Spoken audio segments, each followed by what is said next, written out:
We are back! I got into a fight with the IRS. You should have seen the other guy. Rich. Today we're reacting to History of Japan by Bill Wurtz. I love Japan. I loved his video on history of the entire world, I guess. I can't wait to learn about Japan. It's just like the coolest country ever. If I was to ever leave where I am and go visit another country, I would love to see Europe too. But I think my number one choice would be Japan. And I don't speak any Japanese. I'd still go. Japan is an island by the sea filled with volcanoes, and it's Beautiful. in the year negative a billion. Japan might not have been here. In the year negative 40,000, it was here. And you Okay, so this is going to be another fast-paced video. I wasn't sure if this Bill Wurtz guy just has videos that are like that and that's his style, or if that was a one-off video, because I saw he has a bunch of videos. So I guess this is fast-paced, just like the last one we watched. Good. I'm here for it. could walk to it, and some people walk to it. Then it got warmer, some icebergs melted, it became an island, and now there's lots of trees. I love trees. So now there's people on the island. They're basically sort of hanging out in between the mountains, eating nuts off trees, and using the latest technology, like stones and bowls. Ding dong, it's the outside world, and they have technology from the future, like really good metal and crazy rice farms. When they say really good metal, are they talking about the Bronze Age or the Iron Age? Or both? Now you can make a lot of rice really quickly. That means if you own the farm, you own a lot of food, which is something everybody needs to survive. Society! Rice farming and rice kingdoms spread across the land, all the way to here. The most important kingdoms were here, and here. But this one was the most important. Yamato. Ruled by a heavenly superperson, or emperor for short. Knock knock, get the door, it's religion. The new prince wants everyone to try this hot new religion from Biekt. Please try this religion, he said. No, said everybody. Try it, he said. No, said everybody again, quieter this time. So this guy wanted to push Buddhism on the populace, and the populace wasn't having it. And so the religion was put into place. And all then the rules the that came government with mandated it. Then the government was taken over by another clique. And they made some reforms, like making the government govern more, and making the government more like China's government, which is a government that governs more. Hi, China, they said. Hi, dipshit, said China. Can you call us something else other than dipshit, said Japan. Like what, said China. How about Sunrise Land? Nihon. Is that how you say it in Japanese? Nihon? I love this guy. I love his humor and just throwing the random shade in there. I love it. Said Japan. And they stole China's alphabet and wrote a book about the... Okay, actually.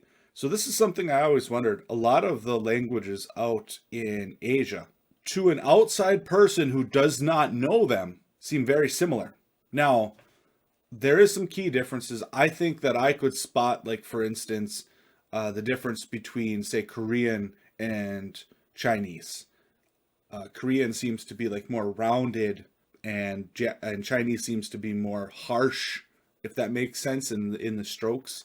But they all seem pretty similar. So do they all share like a centralized written language way back when? So this is saying that Japan stole their language from China. Is that true? I mean, I'm assuming it's true, otherwise it wouldn't be in here. It evolved to something different, right? But then there's also a bunch of different variations of the Chinese written language. I know that on top of the different versions of it, then you have your different dialects on top of that. So there's a lot of complexity there. But do they share language? Like historically, way back? If you know, let me know. themselves. And then they made lots of poetry and art and another book about themselves. Then they stopped moving the capital every time the emperor died and kept it in one place for a while. Did they really do that? Every time the emperor died, they'd move the capital? That seems like a lot of work. So they settled on Kyoto after they decided to stop moving it around all the time. So at what point did it become Tokyo? Because that's the capital today, right? Tokyo, Japan? Right here. And they conquered the north, finally. Get that squared away. A rich hipster named Kukai is bored with modern Buddhism, visits China, and learns a better version, which is more spiritual. Comes back, reinvents the alphabet, and causes art and literature to be great for a long time. And the royal palace turned into such a dream world of art that they really didn't give a shit about running the country. So if you live outside the palace, how are you supposed to protect your shit from criminals? Hire a samurai. Everyone started hiring samurai. Rich, important people hired samurai. Poor people who could not afford to hire samurai did not hire samurai. The samurai became organized. Thank you for the distinction. Wow, this is crazy. I wish I had more commentary, but I'm not super familiar with the history of Japan. So I'm learning a lot here. And powerful. More powerful than the government. So they made their own military government. Here. They let the emperor still be emperor, but the shogun is actually in control. Breaking news, the Mongols have invaded China. We've invaded China, Said the Mongols. Please respect us, or else we might invade you as well. Okay, said Japan. So the Mongols came over, ready for war, and died in a tornado. But they tried again, and had a nice time fighting with the Japanese, but then died in a tornado. Then the emperor overthrows the shogunate. Then the shogunate overthrows him back and moves to Kyoto and makes a new shogunate. And the Wait. Okay, a lot is happening really fast here. So, did the Mongols actually die in a tornado? Like, were their boats sunk on the way over or something like that? There's got to be a pretty significant story there, right? The emperor can still dress like an emperor if he wants, that's fine. Now there's more art. Like painting with less colors, collaborative poetry, plays, monkey fun, tea parties, gardening, architecture, flowers. Monkey fun. It's time for who's going to be the next shogun. Usually it's the shogun's kid, but the shogun doesn't have a kid, so he tries to get his brother to quit being a monk and be the next shogun. He says okay, but then the shogun has a kid. So now who's it going to be? Vote now on your phones. And everyone voted so War. hard that the palace caught on fire and burned down. The shogun actually didn't care. He was off somewhere doing poetry. And the whole country broke into pieces. Everyone is fighting with each other for local power, and it's anybody's game. Knock knock, it's Europe. No, they're not here to take over. They just want to sell some shit, like clocks, and guns, and Jesus. So that's cool, but everyone's still fighting each other for control, now with guns. And wouldn't it be nice to control the capital, which right now is puppets, with no one controlling them? This clan is ready to make a run for it, but first they have to trample this smaller clan, which is in the way. Surprise, the smaller clan wins. Wow. So that's actually one thing that's super awesome about some of these countries that are really old. You know, Japan's been around for a long time. China has been around basically forever. And they have these rich histories that, at least over in my neck of the woods, over in North America, we have to a certain extent, but it's not the same. Here, especially in Europe, you can actually go, in Japan and all those countries, you can go and see a lot of like castles and fortresses and landmarks that were around thousands and thousands of years ago.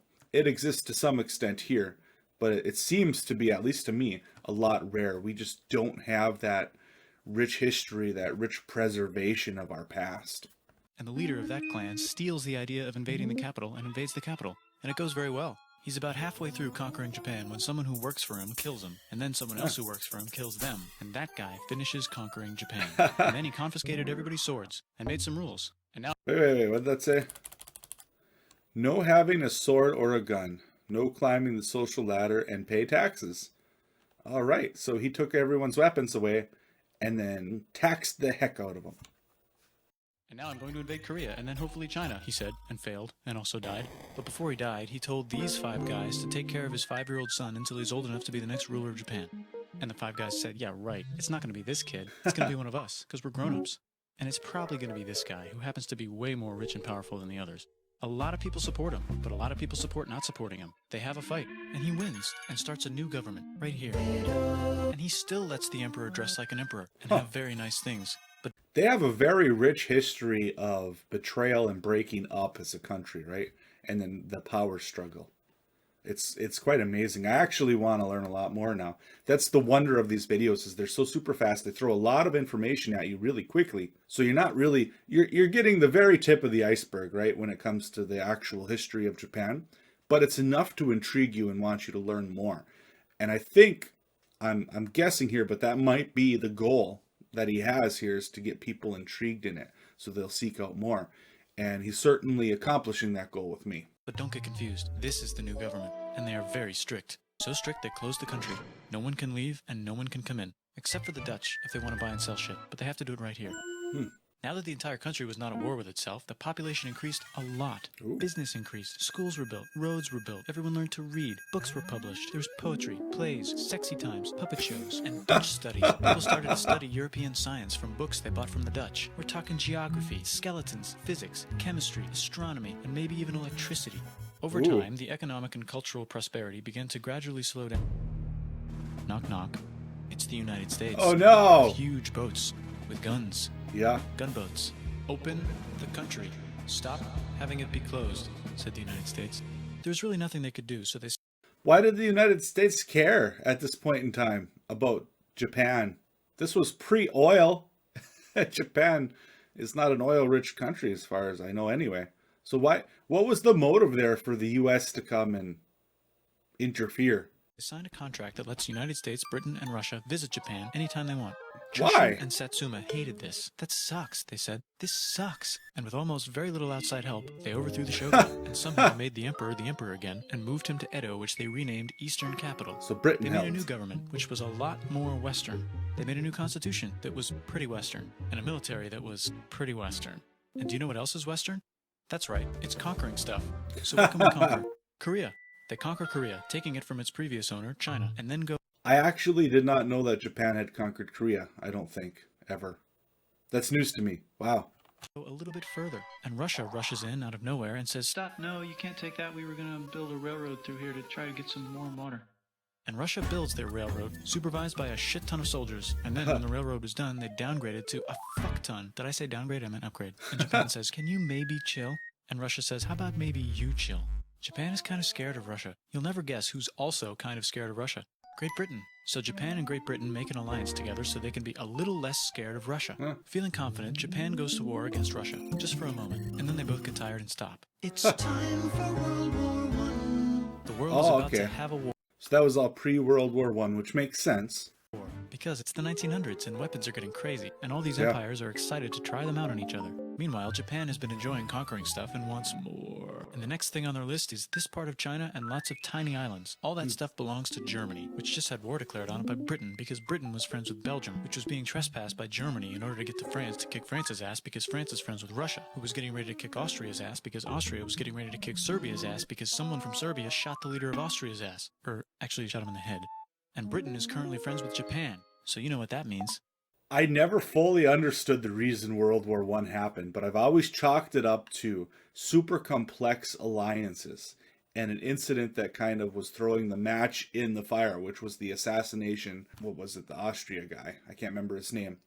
But basically, it was a tangled web of alliances where action was forced, and that basically dragged almost the entire world into this conflict. And it's kind of scary because it's very similar to what we're seeing happen over in Russia-Ukraine land. Those two countries are doing their own thing. And the reason the rest of the world is scared and worried is because we have all these alliances and we are obligated, if certain conditions are met, to step in. And if we step in, that obligates other people to step in, and et cetera, until the whole world's involved in it again. We never learn. We never learn. Duh, Japan should take the islands. Which they wanted to do anyway, so they called Britain on the telly to sort of let them know. And then they did it. And they also helped Britain a little here and there with some errands and stuff. Now the war is over, and congratulations, Japan. You technically fought in the war, which means you get to sit at the negotiating table with the big dudes, where they decided who owns what. And yes, Japan gets to keep all that shit they stole from Germany. You also get to join the post-war mega alliance, the League of Nations, whose mission statement is to try not to take over the world. The Great Depression is bad, and Japan's economy is now crappy, but the military is doing just fine, and it invades Manchuria. And the League of Nations is like, "No, don't do that. If you're in the League of Nations, you're not supposed to take over the world." And Japan said, "How about I do anyway?" I love this guy and his little musical clips that he throws in there. Oh my god, this is so engaging. Japan invaded more and more and more and more of China. It Whoa. was planning to invade the entire East. You've got mail. It's from Germany, the new leader of Germany. He has a cool mustache and he's trying to take over the world and needs friends. This also got forwarded to Italy. They all decided to be friends because they had so much in common. It's time for World War II. Germany is invading the neighbors. Then they invade the neighbors' neighbors. Then the neighbors' neighbors' neighbors, who happened to be Britain, said, "Holy shit." And the United States started helping Britain because they are good friends, and started not helping Japan because they're friends and our friends are not friends. Plus they're planning on invading the entire ocean. The United States is also working on a large, very huge bomb, bigger than any other bomb ever, just in case. But they still haven't joined the war. War looks bad on TV, and the United States is really starting to care about their image. But then Japan spits on them in Hawaii and challenges them to war. And they say yes. And then Germany, as a symbol of friendship, declares war on the United States also. So the United States goes to war in Europe, and they help the gang chase Germany back into Germany. And they also start chasing Japan back into Japan. And they haven't used the bomb yet and are curious to see if it works, so they drop it on Japan. They actually drop 2.